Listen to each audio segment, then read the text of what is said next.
रस का स्थायी भाव। परशुराम ने अपने परशु की तरफ देखा और कहा, अरे मूर्ख। सठ शब्द का अर्थ होता है मूर्ख, मेरे स्वभाव को नहीं जानता। क्रमशः यहाँ पर भी 3 बार सवर्ण की आवृत्ति होने के कारण अनुप्रास अलंकार कारक के दृष्टिकोण से किसी को संबोधित करना, पुकारना, इसलिए यहाँ पर संबोधन कारक। वे कहते हैं, बालक बोल रहा है, यह जानकर मैंने तुम्हारा वध नहीं किया। ब वर्ण की 3 बार आवृत्ति के कारण अनुप्रास अलंकार, केवल मुनि स्थिर बुद्धि वाला तुमने मुझे जान लिया है। मैं बाल ब्रह्मचारी और अत्यंत क्रोधी स्वभाव का हूँ। कोही क्रोध रौद्र रस का स्थायी भाव होने के कारण यहाँ रौद्र रस का प्रयोग किया जाता है। विश्व जानता है कि मैं क्षत्रिय कुल का दुश्मन हूँ। यहाँ लक्ष्मण के सामने उदाहरण प्रस्तुत किया, इसलिए यहाँ पर उदाहरण अलंकार होगा इस पंक्ति में। वे कहते हैं, मैंने अपनी भुजाओं के बल से इस भूमि को राजाओं के बिना कर दिया था। प्रस्तुत पंक्ति में बात को बहुत बड़ा चढ़ा कर कहा गया है, इसलिए यहाँ पर अतिशयोक्ति अलंकार का प्रयोग किया जाता है। वे कहते हैं, अनेक बार मैंने यह पृथ्वी धरती के देवताओं अर्थात ब्राह्मणों को दान में दे दी थी। तो महिदेवन शब्द ब्राह्मणों को उपमा दी गई है, इसलिए यहाँ पर उपमा अलंकार होता है। साथ ही साथ भ वर्ण की 3 बार आवृत्ति के कारण अनुप्रास अलंकार भी प्रयुक्त होता है। उदाहरण देते हुए परशुराम जी लक्ष्मण से कहते हैं, सहस्त्रबाहु की भुजाओं को काटने वाला यह परशु तुम देखो राजकुमार। प्रस्तुत पंक्ति के अंदर अतिशयोक्ति एवं उदाहरण अलंकार का यहाँ प्रयोग किया गया है।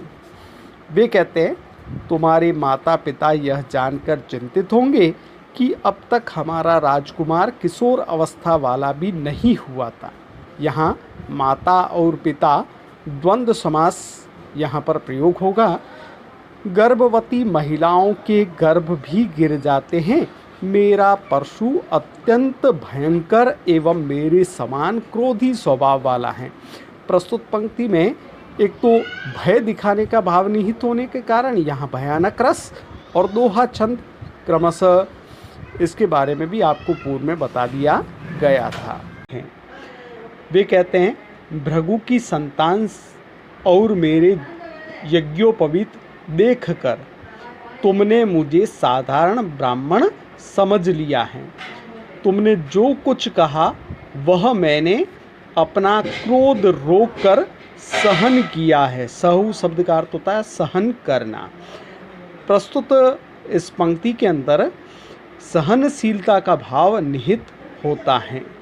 साथ ही साथ वे कहते हैं, लक्ष्मण परशुराम जी से कहते हैं, देवता राक्षस भगवान के भक्त आपके गुणों का गान करते हैं, किंतु हमारे वंश में इन पर देवता ब्राह्मण भगवान के भक्त और गौ, इन पर हमारे कुल में वीरता नहीं दिखाई जाती है।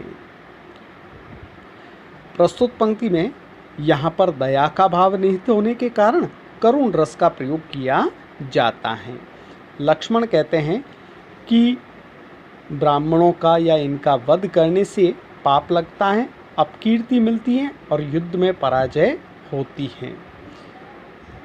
ब्राह्मणों के चरणों में प्रणाम किया जाता है। अगर वे मारना चाहे तो मार सकते हैं। क्रमशः इस पंक्ति में तत्सम शब्दों का भी प्रयोग होता है। साथ ही साथ अनुप्रास अर्थात प वर्ण की 2 बार आवृत्ति होने के कारण अनुप्रास अलंकार का भी प्रयोग किया जाता है। लक्ष्मण परशुराम जी के ऊपर व्यंग्य कसते हुए कहते हैं कि हे परशुराम, आपके वचन वज्र के समान कठोर हैं।